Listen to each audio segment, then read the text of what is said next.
Welcome to another episode of Youth Spotlight, and today we are going to talk about the substance abuse prevention. And I'm not alone here, I'm with my colleague here. Kelvin Banda. Thank you for your time. And can you talk about substance abuse prevention? Okay. Substance abuse prevention is a critical public health issue that aims to reduce the risk of individuals engaging in the misuse of drugs and alcohol.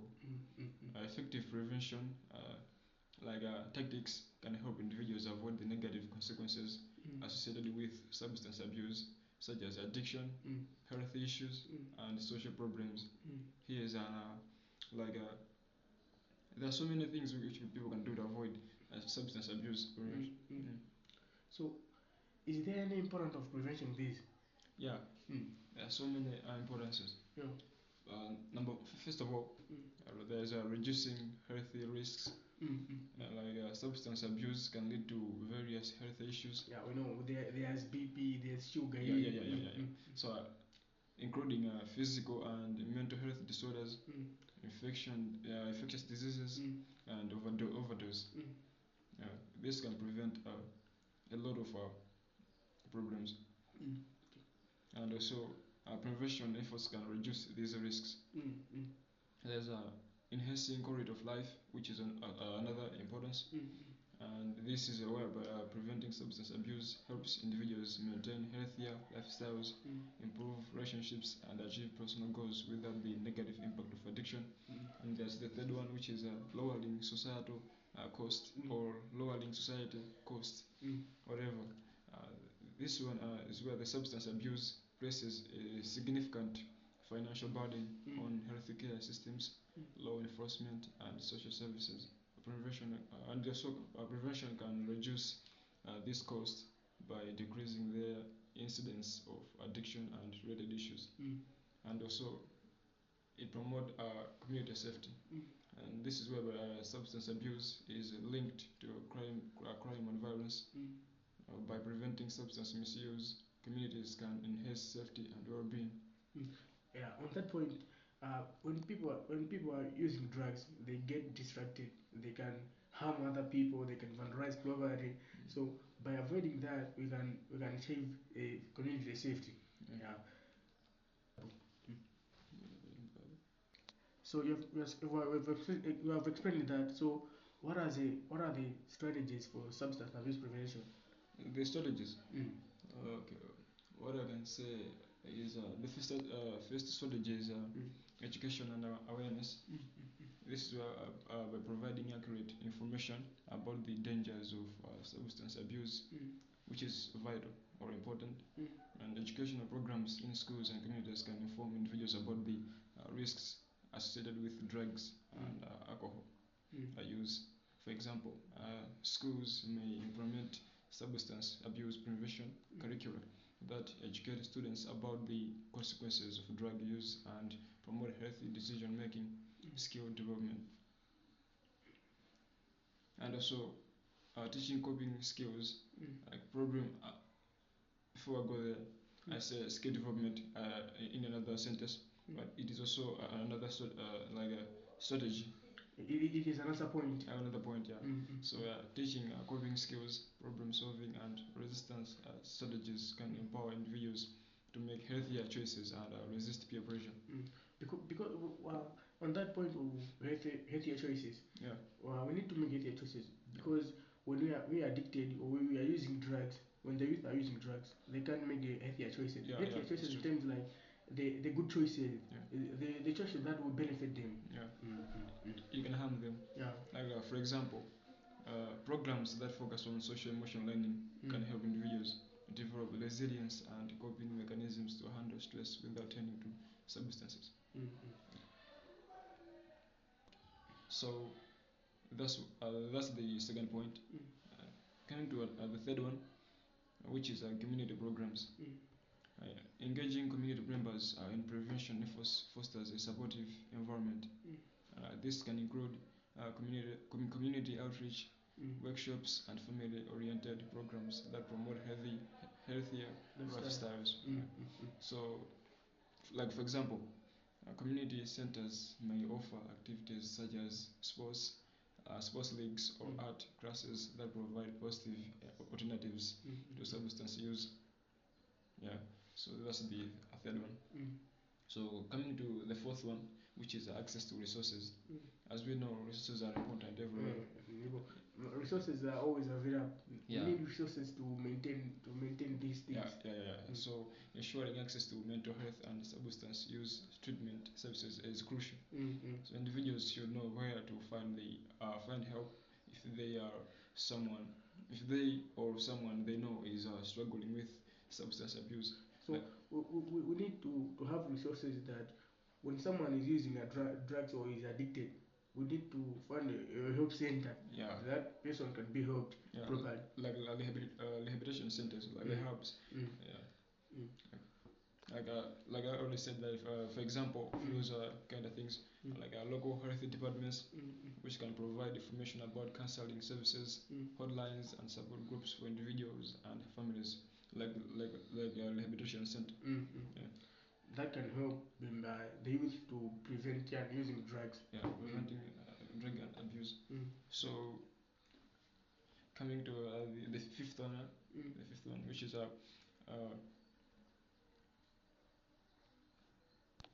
coming to the fifth one, which is policy and regulations. This is where people should implement policies that limit access to substances, such as raising the legal drinking age or regulating the sale of tobacco and cannabis. Can help reduce substance misuse, especially for the government. They should look for this problem. The government can tell the police that everyone under 18 been drinking alcohol, he should be arrested or they should be paying a fine. Fine. And they must be provide some strict rules to avoid this problem from going further.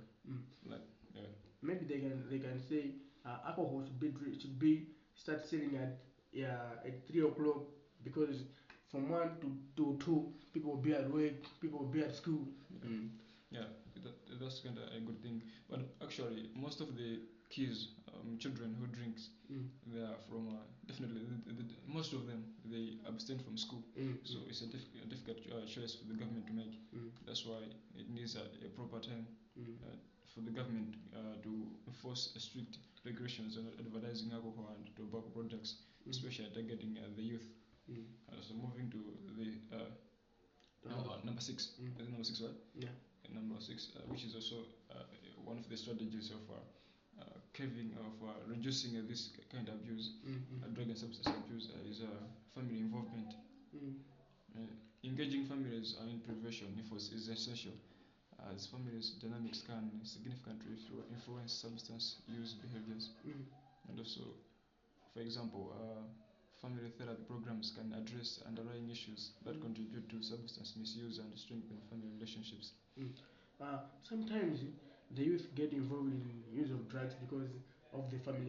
Yeah. Maybe the parents are arguing always. The youth will get distracted that my parents are always arguing. I don't have a place to release my pain, to release my feelings. So I just need to take drugs and move on. And also sometimes it is the responsibility for parents to look after their kids, because they don't know what kids are going through. That's why they must have a special care for them before everything. They find out too late. Nowadays, the kids are going through a lot. They have social emotions, friends' emotions, bullying at school, psychological emotions. So they need a special care. So it is the responsibility for them to look after their kids. And also, local community organizations must organize. They must dedicate. And so another strategy is on local community organizations. As you know, many communities have organizations dedicated to substance abuse prevention, offering programs, workshops, and support services. Like Save the Children, I know Save the Children is basically on abuse of the children, but it also can look on this kind of issue. Because Save the Children mostly look at the youth Yeah, the youth. Any problem concerning the youth. The youth, yeah. So basically that's it. And so in conclusion, substance abuse prevention is vital for protecting individual health and enhancing community well-being. So by implementing comprehensive prevention strategies that include education, community engagement, and access to resources, we can significantly reduce the prevalence of substance abuse and its associated harms, and also creating a culture that prioritizes mental health and well-being, which can lead to healthier or more resilient individuals and communities.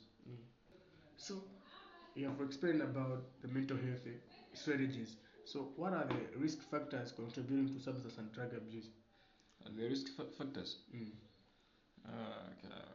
Substance abuse is a complex issue influenced by various risk factors. So these factors can be categorized into individual, family, social, and environmental influences. And understanding these risk factors can help in developing effective prevention strategies. So some of them I'm going to mention them. I'm not going to mention them all. I'm just going to mention the few ones I can remember. So number one is individual factors. So genetically, a family history of substance abuse can increase an individual's risk.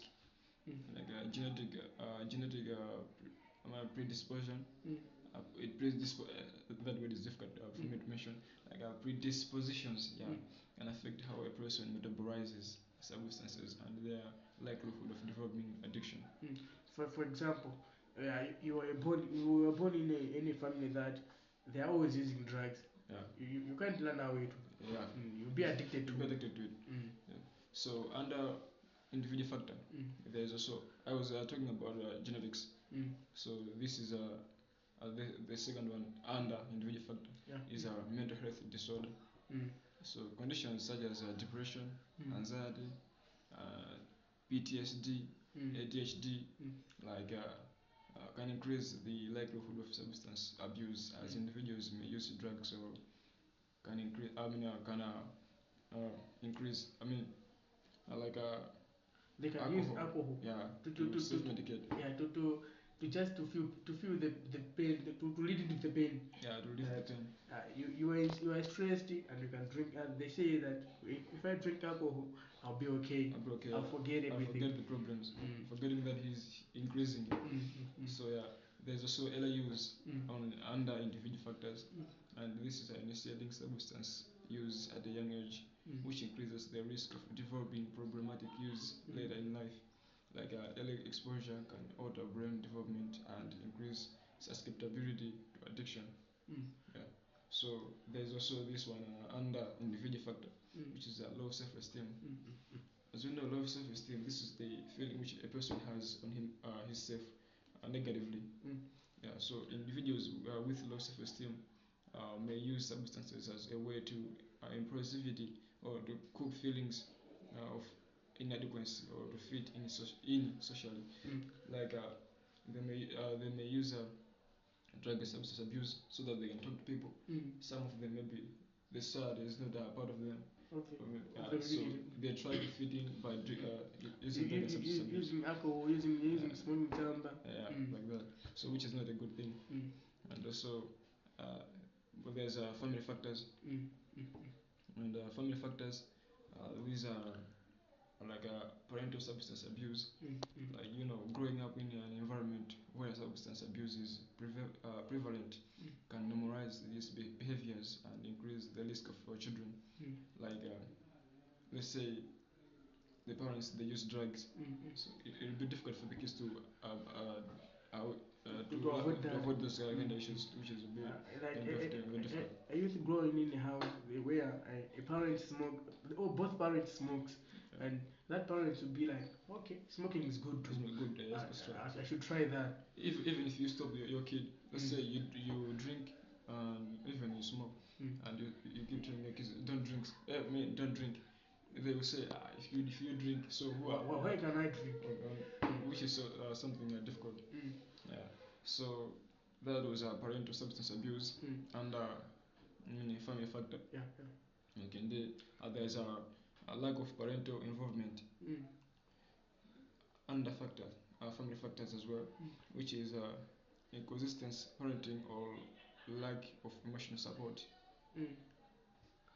It's like a inconsistent parenting or a lack of emotional support, which can lead to feelings of neglect or pushing individuals to seek acceptance and validation through substance use. Okay, and then there's even this one, family conflict, under the same factor, family factor, which is high levels of family stress, conflict, or dysfunction, which can create an unstable environment, contributing to substance abuse as a coping mechanism. This one mostly occurs, especially in West, in West. West Africa.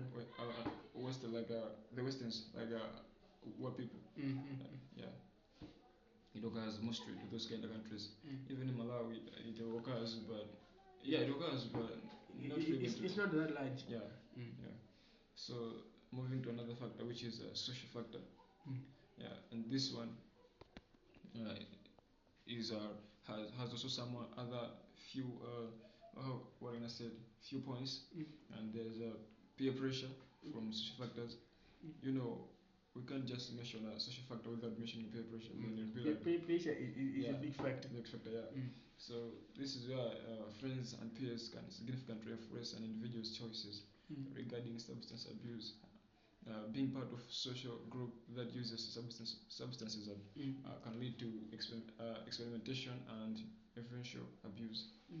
Like just coming from friends, friends that are smoking beer, smoking chamba and drinking beer, and you'll be like, let me try this one. Maybe that's good. Yeah, that's why they say you must choose people to chill with. Don't just choose anyone else, or else you're gonna end up in lowing. So that was it, peer pressure. So moving to another, the second one, which is social isolation, and this is individual. These are individuals who feel socially isolated or lack supportive relationships, which may turn to a substance as a way to cope with loneliness.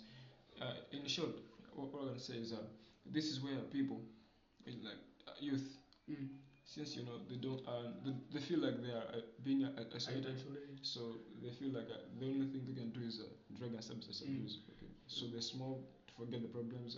They drink, which is not good. They say I can drink and go to sleep. I can sleep. When I drink, I can even sleep for at least for 10 or 13 hours sleeping. And there's this one whereby they inject themselves with heroin, which is not good. Okay. And there's also this one, which is another factor as well. Casual norms. Casual norms now in Malawi it is big, because they say you can't be a Ngoni who do not drink. Especially that one. But how can someone be a Ngoni though he doesn't drink beer? So societal attitudes towards substance use can influence behavior. In cultures where drinking or drug use is normalized, like we said, the Ngoni, like individuals may be more likely to engage in these behaviors.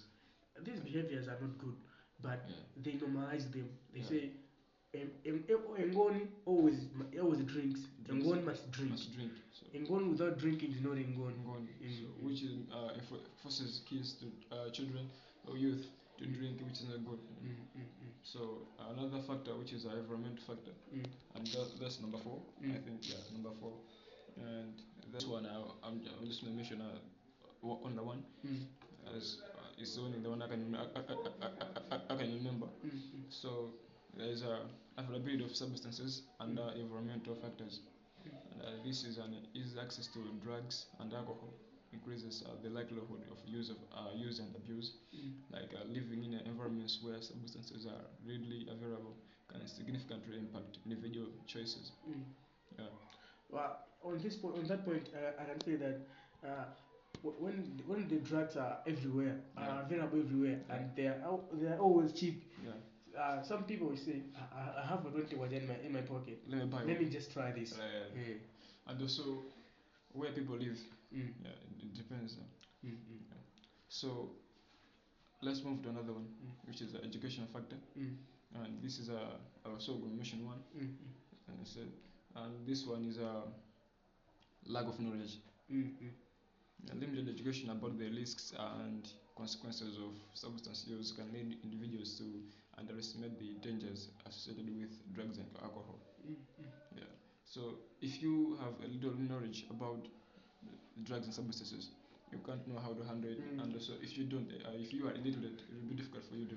If you do not know the dangers of using the substances, you just use them the anyhow. Yeah. You need to know their dangers and the good part for you to use them. Yeah. That's it. And also, in conclusion, the risk factors for substance abuse are interconnected and can vary widely among individuals. Addressing these risk factors through comprehensive prevention strategies, support systems, and education is crucial for reducing the incidence of substance abuse and promoting healthier lifestyles.